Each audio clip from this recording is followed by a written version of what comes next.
Welcome students. आज हम start करेंगे क्लास 10 के चैप्टर 6 को, यानी compound interest and uniform rate of increase और डिक्रीज। कंपाउंड इंटरेस्ट यानी सूद मुरक्कब और हिंदी में चक्रवृद्धि ब्याज, और इसका जो दूसरा पार्ट है यूनिफॉर्म रेट ऑफ इंक्रीज और डिक्रीज, यानी ज़्यादती या कमी की यकसा शरह या वृद्धि या ह्रास की समान दर। इस पार्ट को हम बाद में पढ़ेंगे। फ़िलहाल ये जो चैप्टर 6 है इसमें दो एक्सरसाइज है, एक है 6.1 है और एक 6.2 है। तो 6.2 में ये सेकंड वाली बात है, यानी यूनिफॉर्म रेट ऑफ इंक्रीज़ और डिक्रीज़। अभी फ़िलहाल हम बात करेंगे कंपाउंड इंटरेस्ट, जो हमारा एक्सरसाइज 6.1 से रिलेटेड है। कंपाउंड इंटरेस्ट यानी सूद मुरक्कब या चक्रवृद्धि ब्याज, ये क्या है। और इससे पहले हमने सिंपल इंटरेस्ट भी पढ़ा है, यानी सरल ब्याज या सूद मुफरद। तो सिंपल इंटरेस्ट और कंपाउंड इंटरेस्ट में क्या डिफरेंस है, क्या फ़र्क है, पहले एक एग्ज़ाम्पल से हम जानते हैं और उसके बाद हम इसके फॉर्मूले पर आएंगे। तो स्टूडेंट, एक एग्ज़ाम्पल से हम पहले समझेंगे कि सिंपल इंटरेस्ट और कंपाउंड इंटरेस्ट में क्या डिफरेंस है। तो इसमें असल जो डिफरेंस है वो आप याद रखिए कि जो सिंपल इंटरेस्ट होता है या सरल सूद होता है, तो सिंपल इंटरेस्ट जो है ये हमें कम मिलता है, यानी जो इंटरेस्ट है, ब्याज है या सूद है, वो हमें कम पैसा मिलता है बैंक से या जहाँ भी हम पैसा जमा रखें। और कंपाउंड इंटरेस्ट या सूद मुरक्कब या चक्रवृद्धि ब्याज ये हमें ज़्यादा मिलता है। ठीक है, ज़्यादा जहाँ भी हम जमा रखेंगे पैसा वहाँ से हमें ज़्यादा इंटरेस्ट मिलेगा जब हम कंपाउंड इंटरेस्ट को हम निकालेंगे।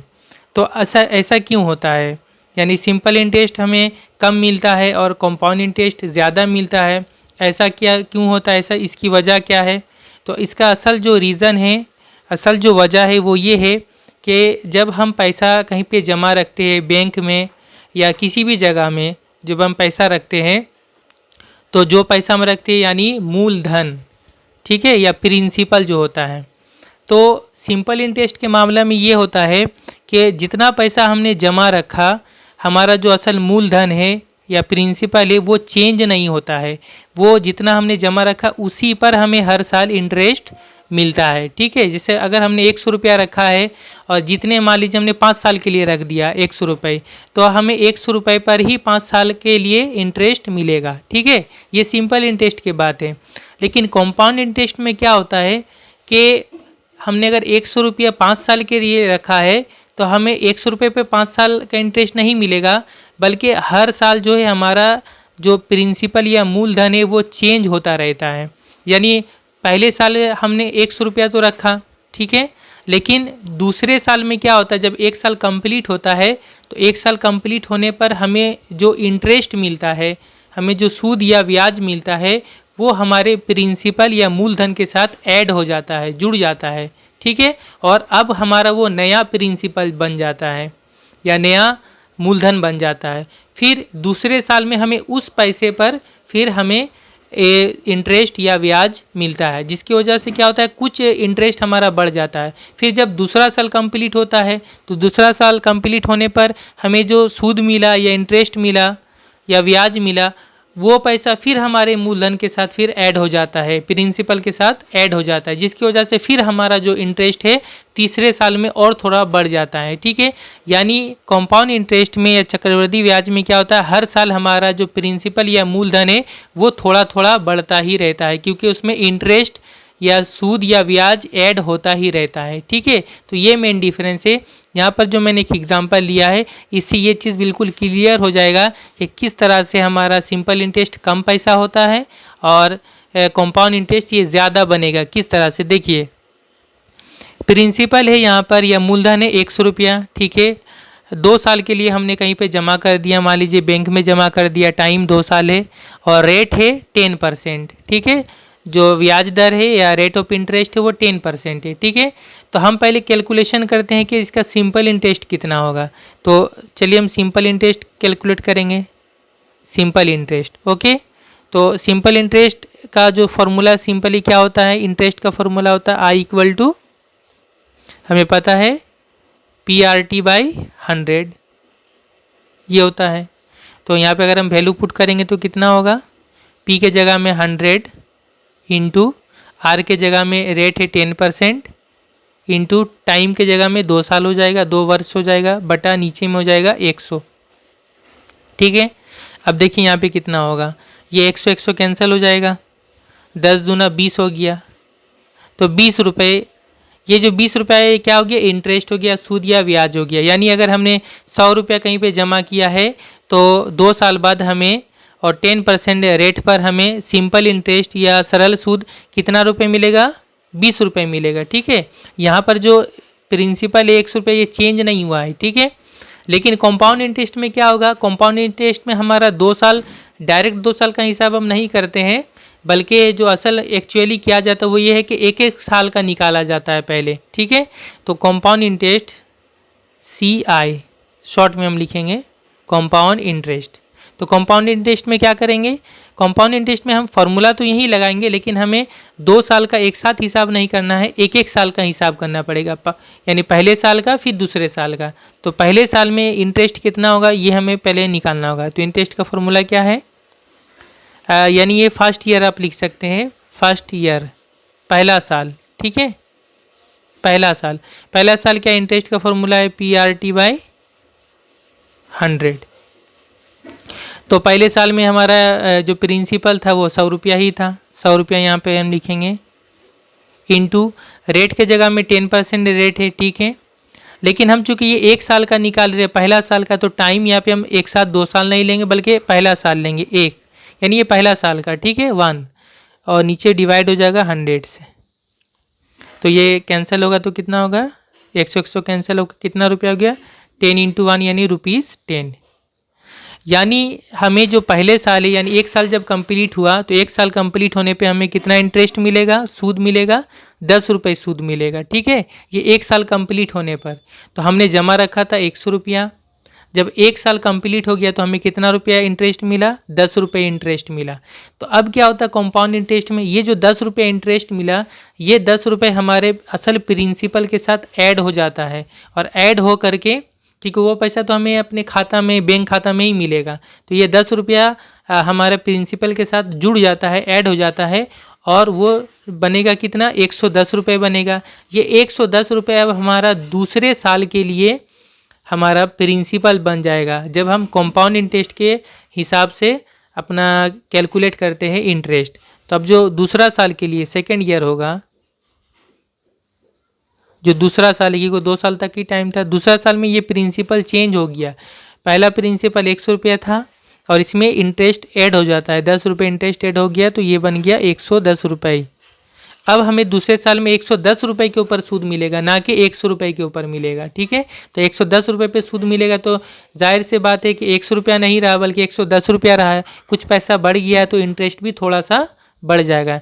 तब दूसरा साल है, दूसरा साल मतलब 1 साल। ठीक है, दूसरा साल मतलब 2 साल नहीं, दूसरा साल मतलब दूसरा 1 साल, 1 साल कंप्लीट हुआ, फिर दूसरा साल हम करें मतलब वो 1 साल। ठीक है, तो दूसरा साल के लिए हमें इंटरेस्ट कितना मिलेगा, डायरेक्ट फार्मूला लगा देते हैं। प्रिंसिपल अब हमारा कितना हो गया, 110 इंटू आर के जगह में 10% ही रहेगा, और टाइम कितना हो रहा है, ये दूसरा साल मतलब 1 साल, बटा नीचे में हो जाएगा 100। तो ये काटेंगे कितना होगा, 0 0 कैंसिल होगा, ये 0 कैंसिल होगा, 11 × 1 11 हो जाएगा, ₹11।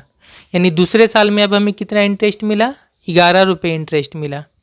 पहले साल में हमें कितना इंटरेस्ट मिला है, 10 रुपये, और दूसरे साल में अब हमें इंटरेस्ट कितना मिला है, 11 रुपये। ठीक है, तो टोटल इंटरेस्ट कितना बना, पहले साल का 10 रुपये और दूसरे साल का 11 रुपये, 10 और 11 जोड़ेंगे टोटल इंटरेस्ट आ गया 21 रुपये आ गया। तो टोटल इंटरेस्ट कितना आ गया, ये टोटल जो इंटरेस्ट हो रहा है ये कॉम्पाउंड इंटरेस्ट हो रहा है, कितना हो गया, 10 + 11 कितना रुपये बना, 21 रुपये बना। तो यहीं से आप देख सकते हैं कि जब सिंपल इंटरेस्ट हमने निकाला जिसमें 100 रुपया ही था हमारा प्रिंसिपल, तो 2 साल में हमें टोटल 20 रुपये मिल रहा है। लेकिन जब हम कंपाउंड इंटरेस्ट का हिसाब कर रहे हैं तो पहले साल में 10 रुपये मिल रहा है, दूसरे साल में इंटरेस्ट के साथ जो ऐड हो गया था इंटरेस्ट 110 रुपये प्रिंसिपल बन गया था। इसकी वजह से 1 रुपये यहाँ ज़्यादा मिला है हमें। 10 यहाँ भी 10 अगर मिलता तो 10 10 20 होता, बराबर हो जाता। लेकिन ये जो 10 रुपये इंटरेस्ट यहाँ ऐड हो गया जिसकी वजह से यहाँ 1 रुपये हमें ज़्यादा मिला है इंटरेस्ट, तो ये टोटल बन गया 21 रुपये। तो फ़र्क आ गया 20 से 21 रुपये, यानी 1 रुपये हमें ज़्यादा मिला। ठीक है, तो ये होता है असल कंपाउंड इंटरेस्ट में। तो उम्मीद करता हूँ कि आपको डिफरेंस समझ में आया होगा अच्छी तरह से कि सिंपल इंटरेस्ट और कंपाउंड इंटरेस्ट में क्या फ़र्क है। और स्टूडेंट जो हमें आमतौर पे जो रियल लाइफ में हमें जो बैंक में इंटरेस्ट मिलता है जब हम पैसा जमा करते, चाहे कोई फिक्स डिपॉजिट करवाता हो, चाहे जो सेविंग अकाउंट खुलवाते हैं हम बैंक में, तो उस पर भी हमें जो इंटरेस्ट मिलता है वो कंपाउंड इंटरेस्ट ही मिलता है। ठीक है, जिसकी वजह से जो है हमारा हर साल जो इंटरेस्ट मिलता है वो हमारे प्रिंसिपल के साथ जुड़ जाता है और फिर हमें उस पे ज़्यादा इंटरेस्ट मिलता है। फिर आगे हम पढ़ेंगे कि इसमें अलग अलग हिसाब है। कंपाउंड इंटरेस्ट जो है कई तरह से कैलकुलेशन किया जाता है, इसको निकाला जाता है। या तो साल में एक ही बार दिया जाता है, ऐसा भी सिस्टम है, या साल में 2 मरतबा दिया जाता है इंटरेस्ट, ऐसा भी सिस्टम है, या साल में 4 मरतबा भी दिया जाता है, ऐसा भी इंटरेस्ट का हिसाब है कोई कंपाउंड इंटरेस्ट का। ओके, तो अब हम आते हैं कंपाउंड इंटरेस्ट के फॉर्मूले पर और एक्सरसाइज पर।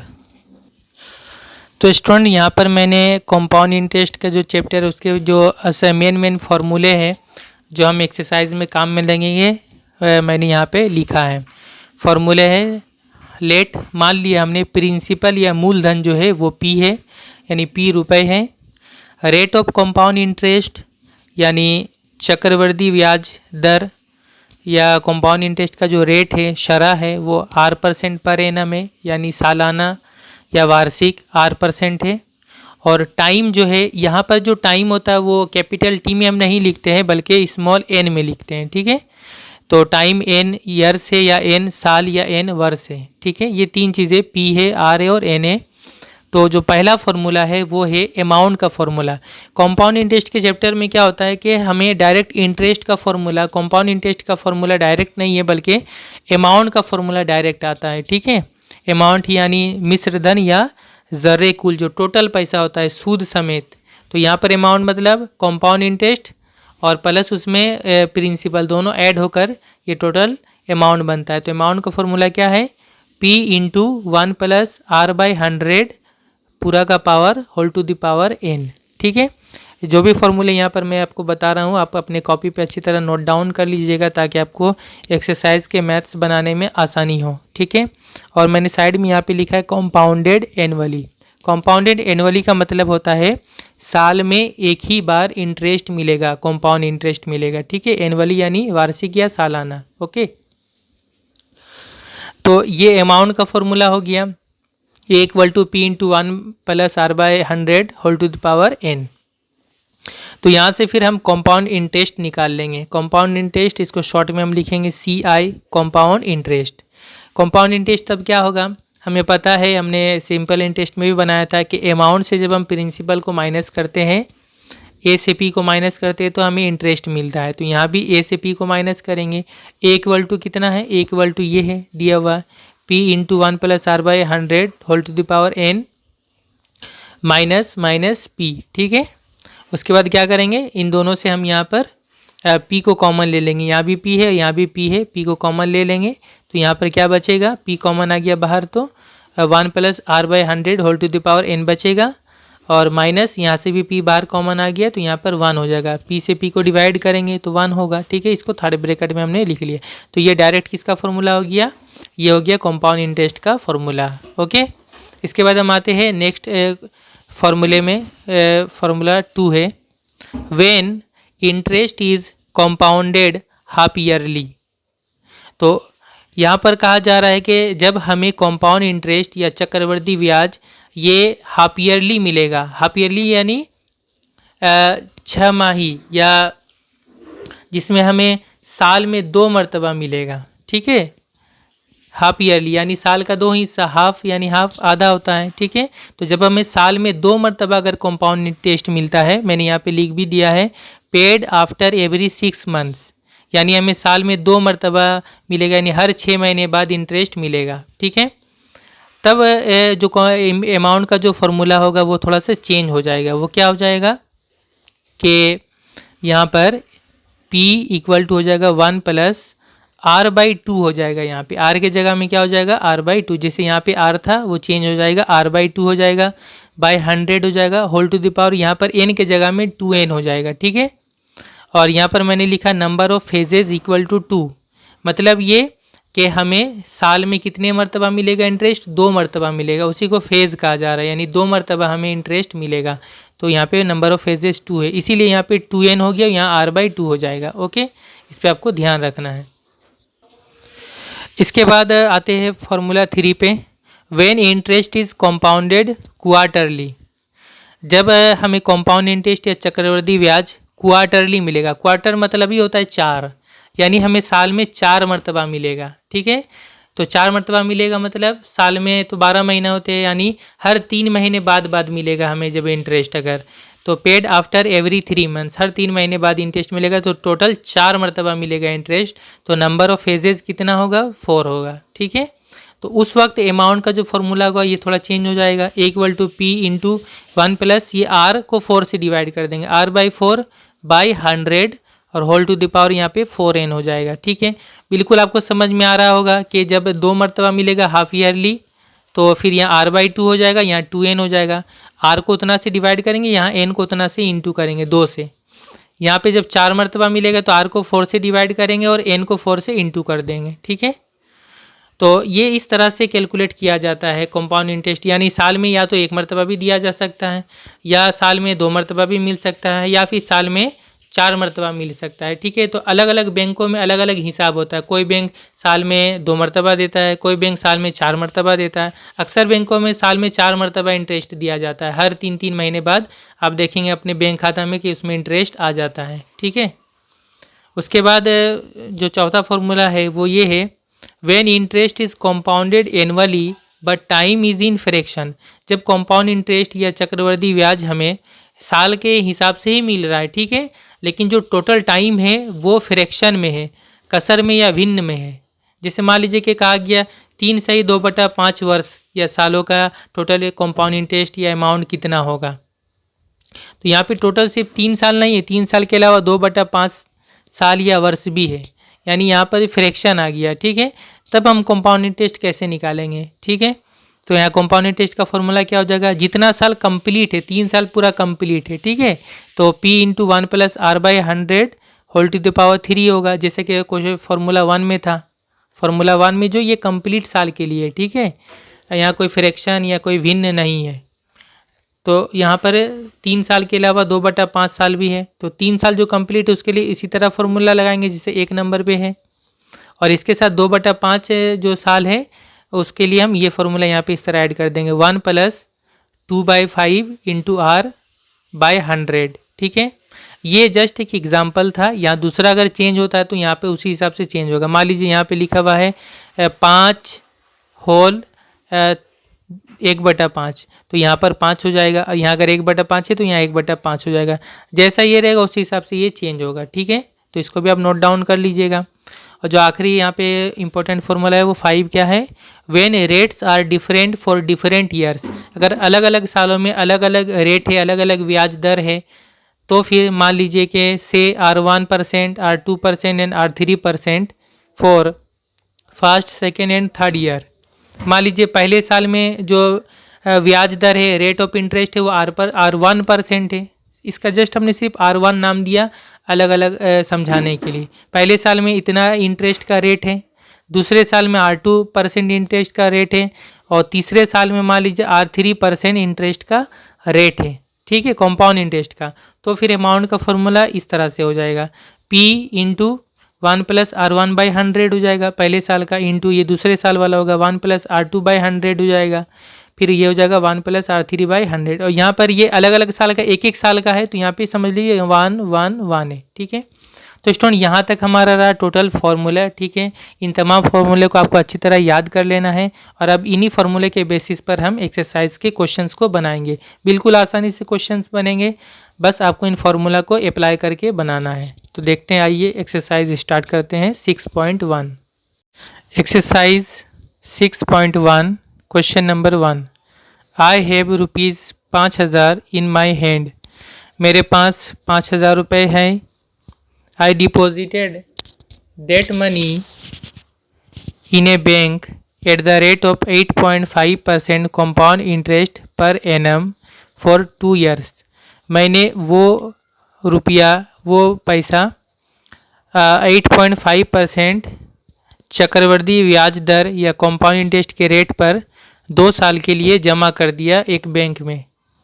Late us write by calculating how much money I shall get at the end of, यहाँ लिखा हुआ 3 years, ये 3 नहीं होगा 2 होगा, क्योंकि यहाँ पे ऑलरेडी 2 years कहा गया है। तो यहाँ 2 आप करेक्शन कर लीजिएगा, 2 लिख लीजिएगा। ओके, तो कहा जा रहा है कि 2 साल के आखिर में मुझे टोटल कितना मनी मिलेगा। How much money I shall get, यानी मुझे कुल कितना पैसा मिलेगा।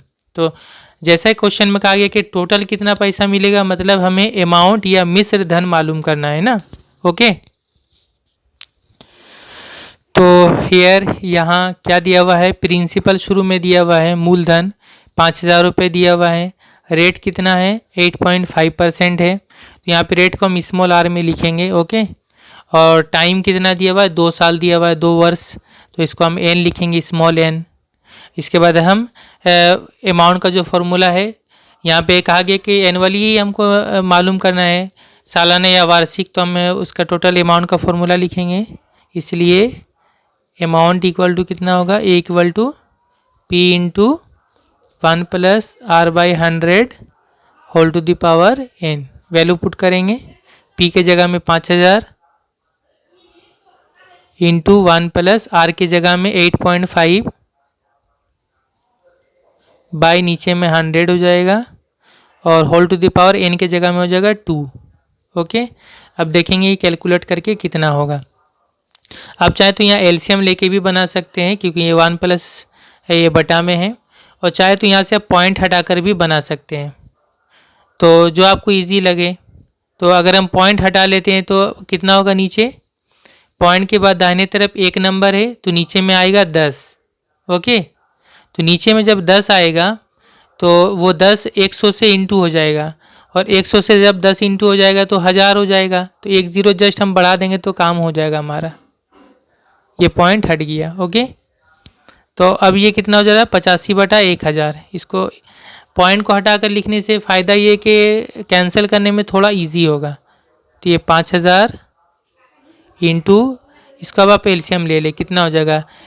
डायरेक्ट अगर हम इसको बनाएंगे तो इसका तरीका ये है कि 1000 से 1 को इंटू करें, 1000 एकम 1000 प्लस 85, तो 1085 हो जाएगा ऊपर में, 1085 बटा नीचे में हो जाएगा 1000। ओके, इसका होल स्क्वायर हो गया ये।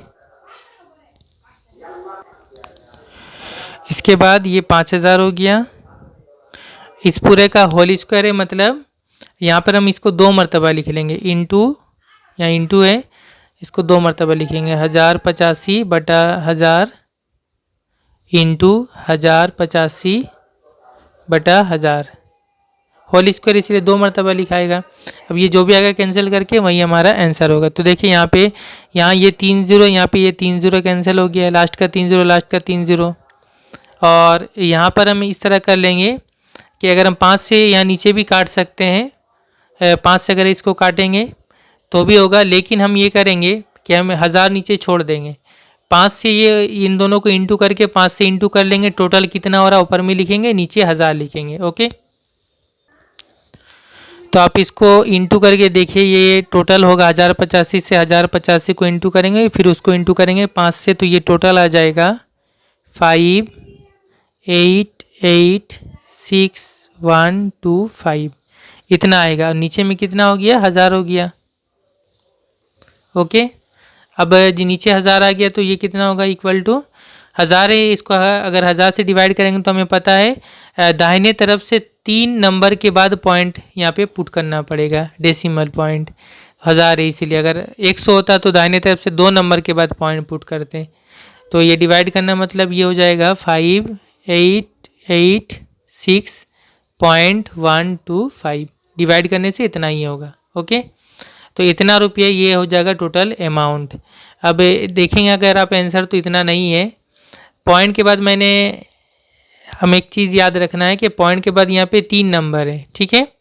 अगर ये तीसरा नंबर 5 है या 5 से ज़्यादा है तो फिर इसको हम हटा देते हैं और इससे पहले वाले नंबर में 1 ऐड कर देते हैं, ठीक है। यानी ये पॉइंट 125 लग रहा है, यानी 125 है एक्चुअली, तो ये .13 बन जाएगा। तो ये टोटल कितना हो जाएगा, ₹5886.13, यानी 5,886 रुपये 13 पैसे, ठीक है। क्योंकि पैसे में हमें पता है कि ये तीसरा जो होता है ये नहीं होता है, सिर्फ पैसे में सिर्फ पॉइंट के बाद 2 ही नंबर होता है।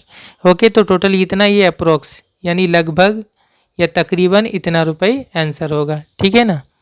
ये याद रखना है कि पॉइंट के बाद अगर ये 3 नंबर है और ये तीसरा 5 है या 5 से ज़्यादा है तो इसको हटा देते हैं और इससे पहले वाले नंबर में 1 ऐड कर देते हैं। ओके, तो ये मैंने एक तरीका से बनाया। चाहे तो यहाँ से आप इसके यहाँ पे 8.5 है तो पॉइंट को ना भी हटाए, अगर आप चाहे एलसीएम लेंगे थोड़ा सा उसमें पॉइंट वाला होगा तो आपको कैंसिल करने में थोड़ा परेशानी हो सकती है, इसलिए मैंने इसको पॉइंट को हटा के ईजी थोड़ा करने की कोशिश की है। Okay, question number 2, let us calculate the amount on ₹5,000 eight the rate of 8% compound interest per annum for 3 years. यहाँ पर हमें क्या निकालना है, let us calculate the amount. यहाँ भी कहा जा रहा है अमाउंट या मिश्र धन हमें मालूम करना है, कितने रुपए पर, ऑन 5,000 रुपये पर।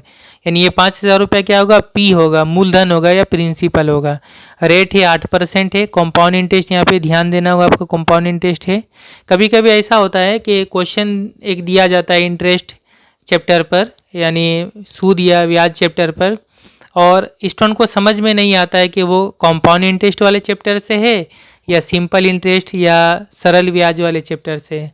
तो उसमें एक चेक करने का तरीका मैं आपको बता रहा हूँ कि ये जो रेट लिखा रहेगा उसके बाद आप देखिएगा यहाँ रेट में परसेंट क्या लिखा हुआ है। तो यहाँ जैसे रेट में लिखा हुआ है रेट ऑफ 8%, कंपाउंड इंटरेस्ट यहाँ लिखा हुआ है ऑलरेडी, तो समझ में आ जाएगा ये कंपाउंड इंटरेस्ट वाले चैप्टर का क्वेश्चन है, ठीक है।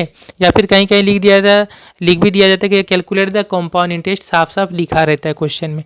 तो ये थोड़ा चेक करने का तरीका है। बहरहाल यहाँ 8% रेट है कंपाउंड इंटरेस्ट का और 3 साल ये टाइम है, 3 वर्ष। तो टोटल हमें अमाउंट निकालना है। तो पी हो गया 5,000 रुपये, रेट हो गया 8%, एन हो गया 3 ईयर्स। इसलिए अमाउंट का फॉर्मूला क्या होगा, A equal to P into 1 plus R/100 whole to the power n। ये इक्वल टू हो जाएगा p के जगह में 5,000, 1 प्लस r के जगह में 8 और ये जगह बाय 100 और whole to the power n के जगह में 3 ईयर्स यानी 3 होगा।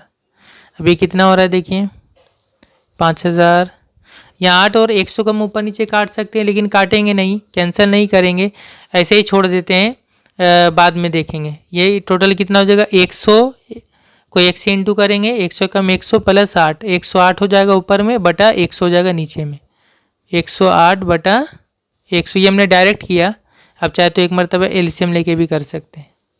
अभी कितना हो गया 5,000 और ये हो जाएगा 108 बटा 100, ये इसका पावर कितना है 3 है, यानी इसको 3 मरतबा लिखेंगे इंटू 108 बटा 100 इंटू 108 बटा 100 इंटू 108 बटा 100। अब ये देखिए तिरछा में ये क्रॉस मल्टीप्लाई होगा, सॉरी ये कैंसिल होगा, ये 2 0, ये 2 0 कैंसिल हो गया लास्ट का। उसके बाद यहाँ पर लास्ट का ये 1 0, लास्ट का 1 0 ये कैंसिल हो जाएगा। फिर देखिए हम 5 से नीचे 10 तो काट सकते हैं लेकिन हम नहीं काटेंगे, यहाँ 10 और या 100 का हम रख देते हैं। नीचे मेरा 1000 या 100 इस तरह का नंबर आना चाहिए, तो थोड़ा डिवाइड करने में आसानी होगी, ईजी होगा।